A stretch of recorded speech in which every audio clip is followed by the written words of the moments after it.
Hi எல்லாருக்கும் welcome to Shivani vlogs. எல்லாரும் எப்படி இருக்கீங்க? நான் நல்லா இருக்கேன், நீங்களும் நல்லா இருப்பீங்கன்னு நினைக்கிறேன். பசங்களுக்கு 9ஆம் தேதி எக்ஸாம் முடிஞ்சிடும். அதுக்கப்புறம் கண்டினியூஸாக டெய்லி போடலான்னு நினைக்கிறேன். அதே மாதிரி வெள்ளிக்கிழமை காலையில் கோலம் போட்டுட்டு நைட்டுக்கு டிஃபனுக்கு சப்பாத்தி செஞ்சுட்டு என்ன மம்மி இவ்வளோ லேயர் சப்பாத்தி போயிட்டு இவ்வளோ பெருசாக போட்டுட்ருக்கீங்க இப்போன்னு கேட்டாங்க. நம்ம இது பார்த்து சாப்பிடக்கூடாதுன்னு முடிவே பண்ணிட்டீங்கன்னு காமெடி பண்ணிட்டு இருந்தேன் தம்பி. சரி, அதுக்கப்புறம் இல்லைப்பா சின்னதாகவே போடுறேன்னு சொல்லிட்டு சின்னதாக தேய்ச்சேன். அதுக்கப்புறமும் ட்ரை பண்ணேன், இவ்வளோ பெருசாக தான் வந்துருச்சு. பாலக் பட்டர் அதாவது பாலக் பன்னீர் பண்ணேன்.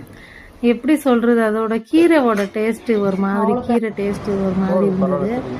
நல்லா இருக்கும். ஒரு டைமு நம்ம மிக்சியில் அரைச்சி அதாவது மூடி போட்டு மூடினா தான் டேஸ்ட் மாறுதுன்னு நினைக்கிறேன். ஃப்ரெண்ட்ஸ் பண்ணிங்கன்னா மூடாதீங்க, மூடி அப்படியே கிரேவி ரெடி பண்ணுங்கள்.